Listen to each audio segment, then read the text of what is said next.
Æthelred the Unready was king of the English from 978 until 1013, and then again from 1014 until his death in 1016.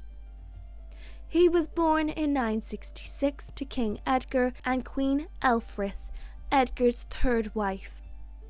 Æthelred's father died suddenly in 975, leaving two young sons behind. The elder, Edward, was on the cusp of adulthood, whereas Æthelred was still too young. Edward was chosen as king, a council ruling in his stead until he reached adulthood. Edward reigned for only 3 years before he was murdered, either by nobles or servants of Æthelred's household. Many believed that Æthelred's mother had plotted against her stepson, and while no one was punished for a part in the crime, and Æthelred was crowned a month after the murder, his reign began in an atmosphere of suspicion which destroyed the prestige of the crown. Nevertheless, Æthelred's coronation took place with much rejoicing. Due to his age, his mother ruled as his regent with a group of councillors until 984, when Æthelred had reached adulthood. Æthelred abandoned most of his councillors and launched on policies which involved encroachment on church privileges. Æthelred married 2 times. His first marriage to Ælfryth in 985 resulted in the births of 10 children: Æthelstan, Ecgbert, Edmund Ironside, Edred, Edvig, Edgar, Edith, Ælfryth, Wulfhild, and a daughter became the abbess of Weirwell Abbey. His second marriage to Emma of Normandy in 1002 resulted in the births of 3 children: Edward the Confessor, Ælfried, and Godgifu. For a number of years, England had experienced peace from the Danish invaders, but beginning in 980, small companies of Danish adventurers carried out a series of raids along the coast. Danish attacks started growing in severity from the early 990s. Æthelred's forces were comprised of infantry with a great number of mercenaries. He did not have substantial numbers of trained cavalry forces. During this period, the Normans offered shelter to the Danes returning from raids on England, which led to tensions between the English and Norman courts. Word of the tensions reached the Pope, and the Pope, Pope John XV, took steps to broker a peace between England and Normandy, which was ratified in 991 in Rouen. In August 991, a sizable Danish fleet began a campaign in the southeast of England. The battle that followed between the English and the Danes is recorded in the Old English poem, The Battle of Maldon, which describes the doomed but heroic attempt of the English to defend the coast of Essex against overwhelming odds. In the aftermath of Maldon, it was decided that the English would grant the tribute to the Danes. Yet this tribute did not stop the Danish campaigning in England, and in 994 they headed towards London. Æthelred met with the leaders of the Danish fleet and arranged an uneasy accord.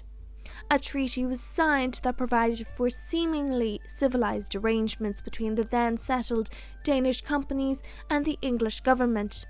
But the treaty also stipulated that the ravaging and murders of the previous year would be forgotten, and ended abruptly by stating that gold and silver would be paid to the raiders as a price for peace.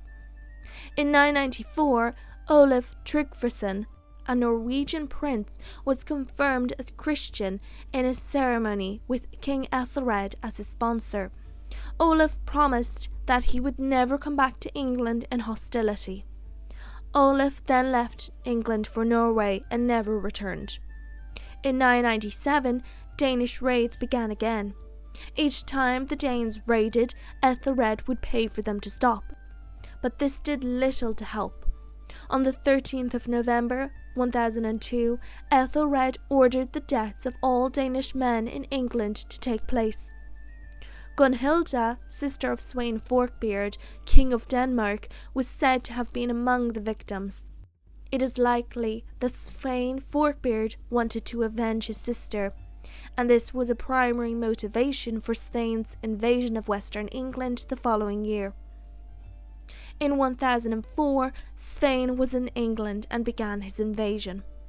In this year, a nobleman of East Anglia met Sweyn in force and made an impression on the until then rampant Danish expedition.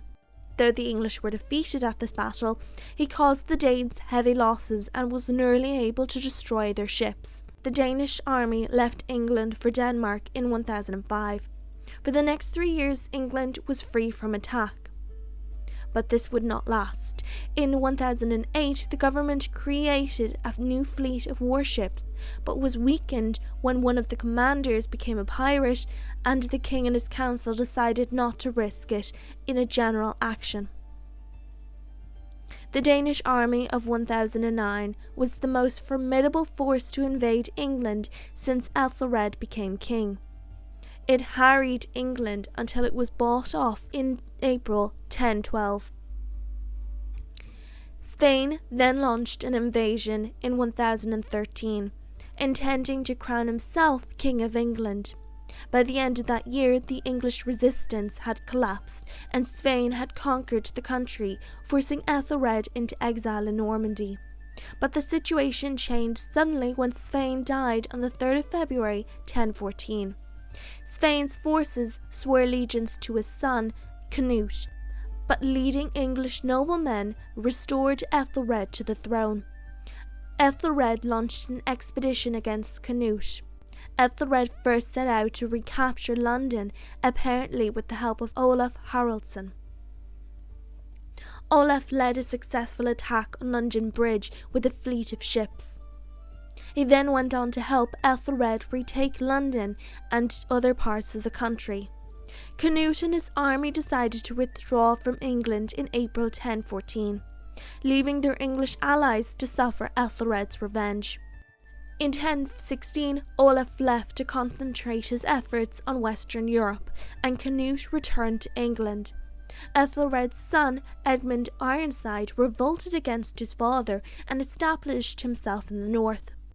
Over the coming months, Canute conquered most of England, and Edmund rejoined Æthelred in his efforts to fend off the Danes.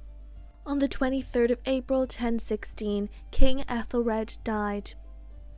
Edmund and Canute fought against each other, with Canute defeating Edmund at the Battle of Issanden on the 18th of October 1016.